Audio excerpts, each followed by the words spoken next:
Hello everyone. In today's insight, we are going to discuss about the unified design development from the site to the design site development part.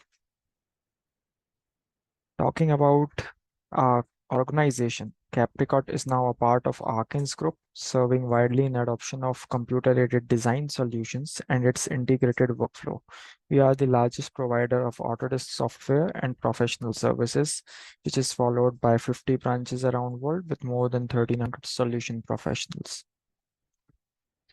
In today's insight, we are going to see how to capture topography from initial site assessment and understanding existing infrastructure.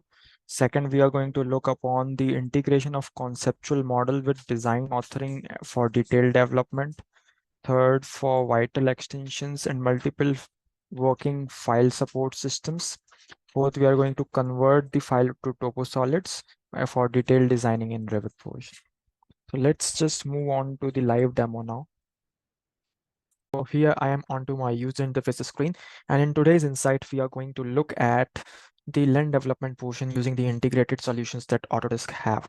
Okay, so here I am onto an InfraWorks 2024, and we are going to capture our site with its existing amenities. So basically why we are into InfraWorks, because it gives you the more detailed and more prescribed versions of land development forms, which you can take onto the other modes and can work for the detailed designing onto the Revit part of it. So we'll be moving on with site capturing part first. So under the model builder in InfraWorks, we will get an GIS map basically.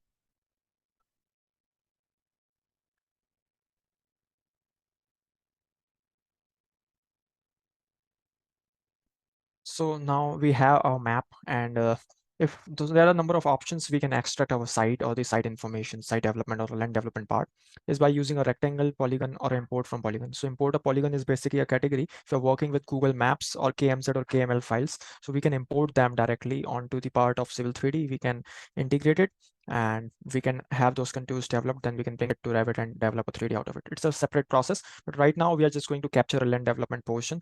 So in order to have when we are beginning with a conceptual model, we can have those particular entities not to be modulated so much of it, just a minor modulations, so that at the end, when we are going on for the development of design and further processes, it should not eventually mix up the entire process. We'll go on for draw a polygon. We'll go on to certain area to capture, and no. So this is the area that we need to capture it. Okay, I will name this model as say test 03. And I will be choosing my coordinate system accordingly, which is LL84. So I will be creating a model down. So now you can see it will take certain amount of time to create a model out of it. Then we are going to export that particular thing onto a FBX format to take it into a Format Pro model. So let's wait for a while.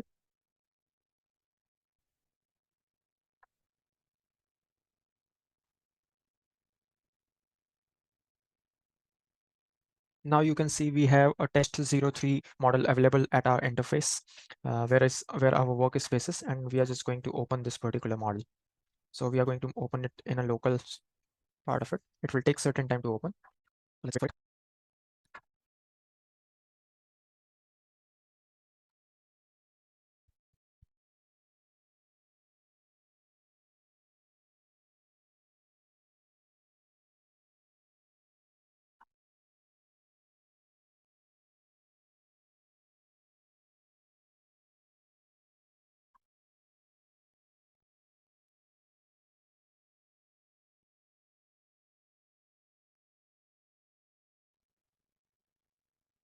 So this is the captured surface area that we have captured from an InfraWorks point. And now we are going to export it in a form of FBX model. So now we have in 3D contour lines. If I just close it and if you just see it down, you will find these contour lines with a particular marks, right? So this is how, if we are beginning with the conceptual level of mass, we can use this profile for our site development part of it and its surroundings, so that we can get all those amenities and we can input our designs inputs accordingly. That will be much more beneficial in terms of giving the design inputs. I'll just go on for this option. Entire model is okay. Single file is there, and I will make it as onto the desktop. Let's give it as a name, test TT03 is perfect, and save this model. I will export it. So now our model has been exported in the form of FBX format. We will be switching on to the other solution, which is known as Format Pro. So here I am on to Format Pro interface, and now we will be just importing that particular file which we have exported from the InfraWorks part, and we'll be going for the FBX format, correct? So this is our model. We'll open that. Will take few time. So now the purpose behind it was because Revit has a direct interlinking with the Format Pro. So we have taken that particular format and it has been into a Format Pro model. Now we will be saving this file as in .axm format. Let's save this sketch locally. Let's give it by a name test 03 itself, but that's an AXM file, which we are going to save it on the desktop, right? Now this is a part of CAD sort of formatting. So now I can move on to Revit and I can create a simple CAD file, which will be .axm format onto my desktop from my desktop, and that's test 03. So you can have center to center, origin to origin, likewise.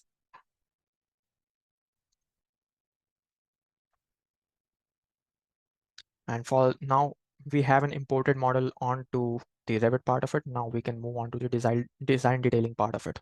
So where contour needs to be graded out or something like this. So all those recommendations can be seen. You can see onto the 3D, it has appeared, and yeah, that's fine.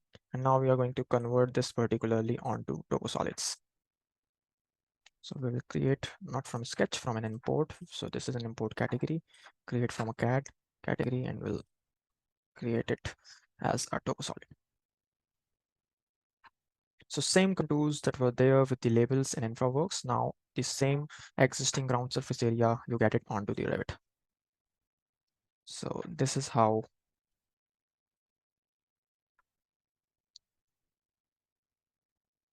the TurboSolid is.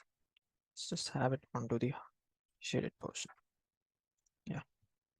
It's still above from the ground, so it won't be visible onto our floor plans. I will make it at 0 so that it should appear onto my level number 1. So this is how we can go with the integrated sort of systems. Now you can see the main contour surface is over here. So this is the entire surface area that you can see.